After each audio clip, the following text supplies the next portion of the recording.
ayo meza iyo tuyakoze twebwe ubwiza bw'ayo meza ubona neza ubundi iyo urimo kwera kuko avura stress.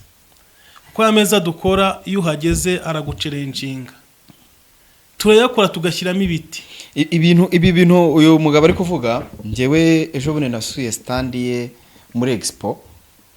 Ushobora kwicara ku meza, impamvu avuze ngo avura stress, ugatangira gutekereza ibi bintu bikoze uti. Utu tuntu ndi kubonamo imbere n'uduki. Kanjye nabonye ameza ari mu ikirwa. Nkajya mbona amazi, nkabona umucanga, nkabona ibiti ndabyo byose biri ku ruhande. Uwo mwanya rero ufata kugira ngo udescribing ibyo bintu bimenye ibyo wenda bishobora kuvura umuntu stress cyangwa bikamuruhura mu mutwe. Yego. Urakoze cyane, nibyo nasobanuraga. Ukiyageraho uhita wibaza ngo ni gute iki kirabyo cyagezemo imbere, ni gute iki giti cyagezemo imbere. Mbese utu tubuye two mu mazi ko twari tutuze mu mazi no muri jaride twageze mu meza gute. Harayo dufite twakoresheje imbuto za pinusi, kwibaza izi mbuto za pinusi zageze gute. Harayo dufite twakoze urugendo rurerure tujyaho biti Kanyarira. Ahantu bajyaga bakunda gusengera ariko babaye bahahagaritse. Twaragiye dusanga muri uwo musozi hari urubobi rwiza cyane. Ayo meza twarayakoze dushyiramo urubobi, dufata urwo rubobi rwa ruri mu ishyamba turushyira mu meza. Iyo kigerayo uhita wibaza urubobi rwagezemo gute. Ayo meza maze umwaka n'igice urubobi ntirwigeze ruhinduka samo, ruracyari urubobi nk'uko rwakabaye. Ubwo rero ntabwo ushobora kuhajya ngo ure kuyatekerezaho. Ukibitekereza rero nimba ufite agastress k'akazi, wowe bisa nkaho uhinduye page ugatangira gutekereza ku meza ko dushobora gushyiramo udufi. Amafi aya ngayo ukibaza amafi yagiyemo gute. Aha ngaha mu coffee shop dushobora gukora ameza tugashyiramo ikawa itaratunganywa, cyangwa se no muri hoteli ku buryo unywa ikawa uyireba. Ibiti dukoramo bitubera byiza. Ni igiti ubona kiba gifite isubyo, ni igiti ubona gisa nkaho gifitemo imyenge, gisa nkaho cyangiritse. Icyo giti cyangiritse, aho hantu hangiritse harimo umwenge, twe niho dukeneye ngo dushyiremo bya bintu byacu. Niyo mpamvu niyo tujya kugitunganya twebwe ntabwo tubaza ku mashini, oya, ahubwo uko cyakabaye nicyo cyose dushyiramo. Niyo mpamvu na channel yitwa ubwiza bw'igiti, kubera ko igiti uko cyakabaye tugikora uko nguko. Nta kintu dukuraho, nta kintu tujuganya. Nuvuga ngo ku giti twebwe kereka amababi yonyine, ariko ubundi igiti uko kingana cyose tugikoresha uko kiri. Nta kuvuga ngo turaza kugorora, ahubwo ubwo kuba kimeze uko nguko abantu bako bagiye kujugunya nibwo bwiza bwacyo, nibwo tabaho. Twari tuzi ko abazungu barimo gucuruza yenda kugira ngo ku macano. Ntabwo twemeraga ko ibintu bikorwa cyangwa biriho, bumvaga ari scam. Benshi barahari baza babivuga baduhitaho buri munsi. Gusa kino mwari mumbajije abanyarwanda ku bugeni ntago turatera imbere cyane. Kireka bake abagize amahirwe yo kujya hanze bakabibaza, bakabibona, nibo baza banga ibi bintu birashoboka.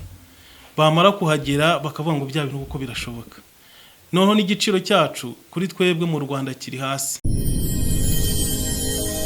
Genda samuratsinze icyo ngukundiye uri umuntu mugabo ugendo rwiza kandi urugendo ruhire. Yes, kanizere ko dukurikiye umeze neza aho uherereye hose, waba uri mu Rwanda waba uri hanze y'u Rwanda. Ndi muri studio z'Urugendo Online TV.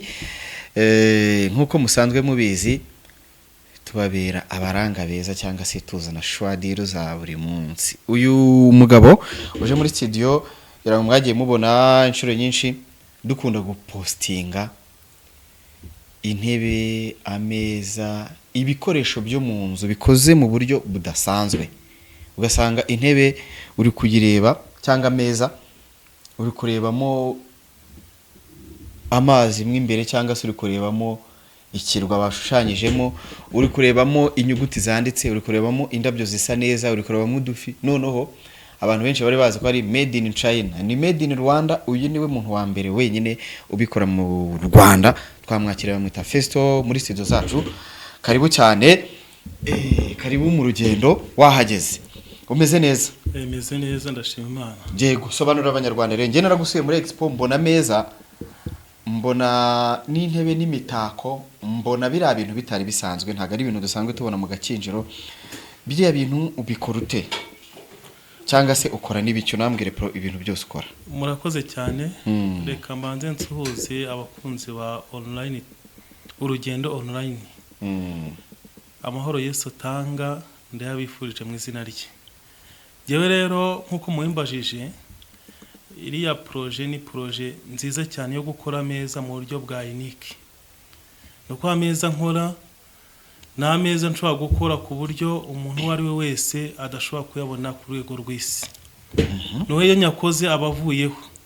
Abantu bose bashobora ngo ndashaka ameza ku buryo nta handi hantu hazagaragara.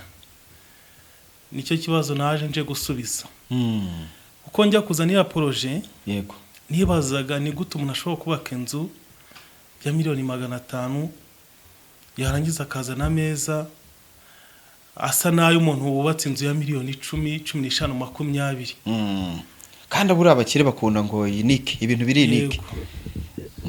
Aho rero niho naje nje gusubiza icyo kibazo. Nongera ndeba abantu bagenda mu modoka. Umuntu imba agenda mu modoka ya miliyoni 150, undi akagenda mu modoka ya miliyoni 10. Uwo muntu nuko hari icyo abashaka, iyo modoka nayo abona idasanzwe.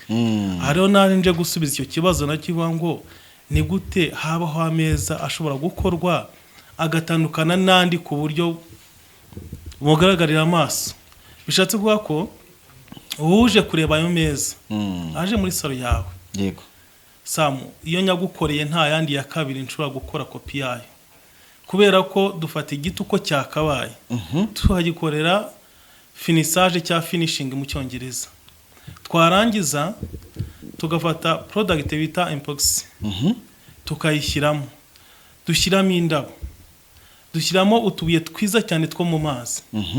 Aha rero aho bitandukanira babwira ko nta yandi abahari, nuko burya igiti kiba ari kimwe. Aho dusanze isubyo ntago turikuraho, ahubwo turikura finissage. Ushobora kuyikora rimwe rikaba riri ibumoso, undi rikaba riri iburyo. Ikindi cya kabiri, ameza dukora dushobora kwandikishamo ayo mabuye. Twamara kuyandika ni nkari yanabonye ufite muri expo yanditsemo Rwanda. Yari muri expo yanditsemo Rwanda. Ufite nandi yanditsemo Ruhango ikeye, kubera ko niko karere tuvukamo. Yego. Aro yanditsemo Rwanda. Twarebye ngo abantu bose bakunda u Rwanda bagomba kujya barureba. Bishatse kuvuga ko aho ngaho Ruhango n'ubundi tuvuga Ruhango ikeye, yego, n'akandi karere nk'akakamonyi isukuye. Yego. Ukinjira mu Ruhango ukicara ku meza ugomba kubonamo Ruhango. Icyo twatekereje. Aha rero icyo nababwiraga nuko ayo meza dukora ni unique, umuntu wese ushaka kugira ngo azayagereho cyangwa yabone neza nuko agera kuri tere. Icyo ni icyambere. Icya kabiri nuko ayo meza iyo tuyakoze, twebwe ubwiza bw'ayo meza ubona neza ubundi yo urimo kwera kuko avura stress. Kuko ayo meza dukora iyo uhageze aragucerenjinga. Turayakora tugashyiramo ibiti. Ibi bintu uyu mugabo ari kuvuga, njyewe ejo bundi nasuye stand ye muri expo. Ushobora kwicara ku meza, impamvu avuze ngo avura stress, ugatangira gutekereza ibi bintu bikoze ute.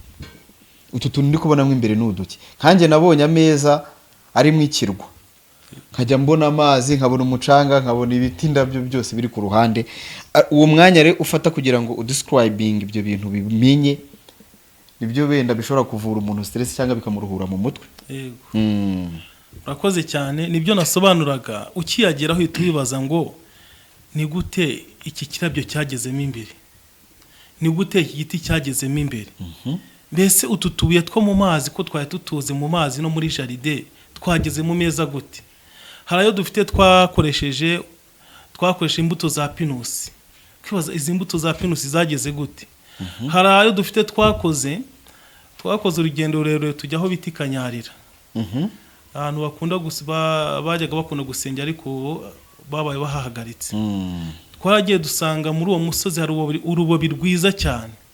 Ayo meza twarayakoze dushyiramo urubobi, dufata urwo rubobi rwa ruri mu ishyamba turushyira mu meza. Iyo kigerayo uhita wibaza urubobi rwagezemo gute. ayo meza amaze umwaka n'igice urubobi ntirwigeze ruhinduka samu ruracyari urubobi nk'uko rwakabaye. Ubwo rero ntabwo ushobora kuhajya ngo ure kuyatekerezaho. Ukibitekereza rero nimba rufite agasiterese k'akazi wowe bisa nkaho uhinduye page ugatangira gutekereza ku meza ko dushobora gushyiramo udufi amafi aya ngaya ukibaza amafi yagiyemo gute. Aha ngaha mu coffee shop dushobora gukora meza tugashyiramo ikawa itaratunganywa cyangwa se no muri hoteli ku buryo unywa ikawa uyireba. Muri saramanje taburamanje kuyikora dushyiramo imbuto zose ku buryo wibaza urimo kurya wibaza izi mbuto zagiyemo gute. Ni ikiro tuvuga ngo ameza yacu avura stress kandi byongeye dukunda kuyaha ishusho y'amazi. Yego, noneho turebe zimwe muri produit mukora uretse ari ameza twavuzeho cyane mukora ibiki bindi. Ni ukwangwa ameza n'uburi ntagenda yonyine dukora intebe. Intebe dukora nazo ziba zisa n'ameza kubera ko nimba hano ari ameza wabonye muri Expo yanditsemo Rwanda bisaba ko no mu ntebe zihari zo kwicaraho agomba kuzamo urwo Rwanda kandi ayo meza twakoze muri Expo araka. Iyo ushatse urumuri rukeya udashaka gucana amatara yo hejuru gucomeka ayo meza n'ayakaka. Ubwo ni intebe dukora nazo nuko ziba zimeze. Iyo urebye kuri face yazo uzituruka imbere ugomba guhita ubonamo ya product yacu rwa Rwanda rurimo cyangwa izina ry'ikigo runaka. Biriya bintu bikora mu bihe biti ko nabonye bidasanzwe produit zo kubikoramo cyane cyane reka turebe ibiti nari ngiye kubihuza n'abandi bari basanzwe bakora biti subyo nabo bari uburyo bakora mu biti by'amasubyo ariko nsanga we harimo uniqueness. Murakoze cyane. Ibiti dukoramo bitubera byiza. Ni igiti ubona kiba gifite isubyo. Ni igiti ubona gisa nkaho gifitemo imyenge gisa nkaho cyangiritse. Icyo giti cyangiritse aho hantu hangiritse harimo umwenge twe niho dukeneye ngo dushyiremo bya bintu byacu. Niyo mpamvu niyo tujya kugitunganya twebwe ntabwo tubaza ku mashini oya ahubwo uko cyakabaye nicyo cyose dushyiramo. Niyo mpamvu na channel yitwa ubwiza bw'igiti kubera ko igiti uko cyakabaye tugikora uko nguko nta kintu dukuraho nta kintu tujuganya. Nuvuga ngo ku giti twebwe kereka amababi yonyine ariko ubundi igiti uko kingana cyose tugikoresha uko kiri nta kuvuga ngo turaza kugorora ahubwo ubwo kuba kimeze uko nguko abantu bako bagiye kujugunya nibwo bwiza bwacyo nibwo dukeneye. Yego, ni byiza cyane cyane ko nabonye ibintu mukora akenshi abantu kubera ko batari banabimenyereye hari uburyo buri abazungu nibo nabonye turusha gukunda ibintu by'iwacu cyane cyangwa se no kumenya agaciro kabyo cyane kuko nk'intebe nka ziriya nk'ameza nk'ariya nabonye ufite n'imitako nanyo ufite n'amatara nayakoze muri buriya buryo. Ibyo bintu byose yo bifite muri Expo urabona mu Rwanda hano bari kubyakira ute? Ese bari kuza kubigura bari kuza kubibaza harabura iki kugira ngo abanyarwanda bafite amafaranga bari kudukurikira baze kubera ko abenshi n'igihe biriya babazi ko bituruka hanze. Ni uvuga ngo kubera ko festival bwo akitangira kubikora abantu benshi bashobora no kubibona akavuga ati natangiye mbivuga ati ni made in China. Ntabwo ujya ugira n'izo challenges zo kuvuga ko abantu bakavuga ati ibi bintu bimeze gutya kumbi bikorerwa mu Rwanda. Murakoze cyane ngira ngo abadusura bose bamwe urahagira ugahita bahagarara ngo ibintu twari tuzi ko bitabaho. Twari tuzi ko abazungu barimo gucuruza yenda kugira ngo ku macano ntabwo twemeraga ko ibintu bikorwa cyangwa biriho bumvaga ari scam. Benshi barahari baza babivuga baduhitaho buri munsi. Gusa kino mwari mumbajije abanyarwanda ku bugeni ntago turatera imbere cyane. Kireka bake abagize amahirwe kujya hanze bakabibaza bakabibona nibo baza banga ibi bintu birashoboka bamara kuhagera bakavuga ngo bya bintu uko birashoboka. Noneho n'igiciro cyacu kuri twebwe mu Rwanda kiri hasi cyane ku buryo uramutse ubijyanye hanze ntabwo nzi ko amafaranga abonaho yakwize sana. Ari byo nari ntekereje ndavuga nti buriya nk'ariya meza nk'iriya mitako nka ziriya ntebe buriya ntabwo bisaba bigura umugabo bigasiba undi. ni ukuvuga ngo uramutse ugereranyije n'ibyo hanze wasanga ibyacu bihendutse cyane cyane ku buryo bwose bushoboka. Ura nk'umuntu wakoze ubushakashatsi nk'ari ameza ari hanze buri abahagaze angahe? Iyo usomye ukajya kuri Alibaba kuko ni isoko mpuzamahanga, yego, ameza usanga ari amadolari 10,000, urumva ni hafi miliyoni 15 z'amanyarwanda ku meza gusa. Ku meza yonyine nta ntebe n'imwe irimo. Usanga twebwe nta nubwo ageze arengeje 500. Ibaze 15 ugashyiraho 500. Kandi ari amwe namwe nta tandukaniro rihari kubera ko twe ibyo dukora umuntu aguha komande akavuga ngo ngende ndashaka ko umurira ameza ugashyiramo iki. Ushobora kuba wifuza ko iyi saha wambaye uzahora uyireba, urayizana nkayishyira mu meza ukajya uyibona. Ushobora kuba ufite shineti ku buryo umuntu wicaye ahita abona iyo shineti. Ushobora kuba hari akandi kantu wifuza kuzajya uhora ureba. Ako n'amafoto burayashyiramo. N'amafoto yose ajyamo. Ikintu wifuza ko uzahora ureba. Niyo mpamvu nifuza nge nzashyiramo umugore wanjye. Ubwo nidutandukana nzayimena mukuremo. Oya nta buriya iyo musezerana mvuga ko mutazatandukana.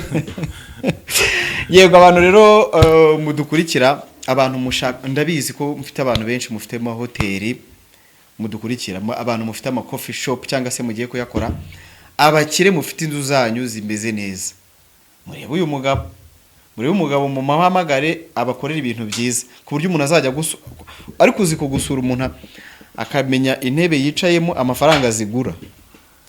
Kuko ibiciro byose byiza intebe zo mu Gakinjiro tuba tubizi, ukavuga ati aya meza ndayazagura magana ngahe, izi intebe ni za miliyoni, ni za, ariko buriya umuntu nazi wagasanga imeza cyangwa intebe ku buryo ushobora no kumubwira ati binabikuye mu Butaliyani. Hari umusaza w'umushuti wanjye ni umukire nigeze musura nsanga akajya ambwira, namubaza akantu kamira ko nagakuye mu Bwongereza, nta kintu cyo mu Rwanda agira. Kandi ushobora gusanga nuko ko nanjye ari ubwa mbere nari mbibonye, ushobora no gusanga nawe yarabikoreshe nko ku muntu nkawe uri hano mu Rwanda, ariko kubera ko akora ibintu nk'ibyo biri unique akaba yagusobanura gutyo. Ngaho rero mbwira, uracyari kubona izihe mbogamizi, wenda tugana ku musozo tunabwira abantu umuntu gukeneye ukuntu yakubona. Imbogamizi zirimo kugeza iyi saha nuko abanyarwanda batarakunda ibintu by'ubugeni. Ntago barabyumva bitewe nuko maze imyaka 2 mbikora, uko nakoze test yo kugira ngo mbanze ndiye ngo aya meza mbese araramba, ni durable, byose ndabireba. Ababashije kukugurira, ababashije kungurira nta kibazo baraje, bazanye n'abandi. Yego, nta kibazo bafite na gatoya kuko na meza asanzwe anakomeye kurenza yandi kubera ko iyo dukoreshe turayereka abantu, wenda ku bantu bari kureba gutyo turashyiramo amashusho kumwe namwe babashe kubireba. Wenda hari amashusho twagiye dufata biri gukorwa, hari n'ibyarangiye biri ku isoko, byose baraza kubireba cyane. Urumva imyumvire iracyari hasi. Yego, iracyari hasi, ariko tuzi neza ko iyo turi muri Expo tubona abantu bagenda badusaba ko ibintu ari byiza cyane. Hari n'abandi bavuze ngo barashaka ameza byiwe ari hejuru ya miliyoni, imeza imwe yonyine, aho tuzayikura tukayikora dukoresha utubuye two mu mazi gusa. Batwaye nimero, twizera ko wenda bazagaruka, ariko niyo batanaza abandi bazaza. Ni ukwanga umuntu wese tumukora bitewe n'icyo ashaka ko tumushyiriramo. Ntabwo byagutangaza ko dushobora kuzakora imeza ya miliyoni 10 y'amanyarwanda. Iyo ngiyo uramutse ugiye kuyitumiza hanze yabiri nko muri za 30. Aha rero ni imeza dushobora kuzakora ku buryo uwari wese azagera akavuga ati iyi ni imeza koko. Ariko abantu mujye munabyumva, hari ugiye turi kuvuga miliyoni 10 wowe ukumva ko ari ibihendo, ariko utarebye uburyo bano bagabo babikora, nabwo ko bakoresha produits zishobora kuba zitoroshye no kuzibona cyane. Ayo mafaranga ndumva wenda hari n'ubyumvishe, hari n'urebye ikiganiro avuga ati ahubwo ndumva mudahenda. Yego. Ubwo rero ngira ngo abantu baze kureba nimero. Ikindi bagiye no kuri afite YouTube channel bita Ubwiza bw'Igiti. Twayipininzemo hano munsi y'iki kiganiro, ujye uyisurire burya bikora. Ibintu byose burya bikora ni ibintu ni made in Rwanda. Yego. Festival reka ngushimire, kereka nimba ari cyo saba abantu badukurikiye hano ku rugendo cyangwa se cyo wababwira dusoza. Murakoze cyane. Reka mbanze mbashimire uburyo bakurikira urugendo online, basa kugira ngo di channel yacu twashyizeho kigamije no kugira ngo abanyarwanda bazabone ibintu byo mu Rwanda bikorewe mu Rwanda ibintu haro nsimbutse gato hari umuntu waje muri Expo arambwira ngo ibi ntago nanzi ko bishoboka amazi icyumwera akoresheje harimo icyo bita pavoma igezweho ubu ngubu bakora bakoresha epoxy ku buryo usanga ari pavoma ishashagirana y'amabara gusa yarageze ambwira ngo ibi ntago narimbizi narahombye kuba ntarinzi ko muri ahangaha yashatse abantu bayikora arababura ariko reka mbasabe kugira ngo bakurikirane kandi batinyuke baze tubakorere abanyamahanga nabo bazatwigiraho kubera ko muri East Africa ntago ira epoxy iramamara cyane hari umuhindi nabwiye ngo azaza n'ameza akoze muri epoxy tuganira ambwira ngo ntago bishoboka mu Rwanda aho rero niho nahise ndakana ntago bishoboka guti yambwe ngo ntago natwe iwacu mu Buhinde kuyakoresha akoresha umugabo agasiba undi mbese mu Rwanda byashoboka ntago nayazana kuko nta wayagura reka abanyarwanda batinyuke bazi bagura ameza ubundi bazabona ubwiza bw'u Rwanda murakoze cyane Sam asante cyane reka ngushimire ubwo nimero ya telefone nayo iri kunyura muri iyi video niyo ngiyo ushaka kumuhamagara wanasura YouTube channel ye nayo ubwiza bw'igiti TV murakoze cyane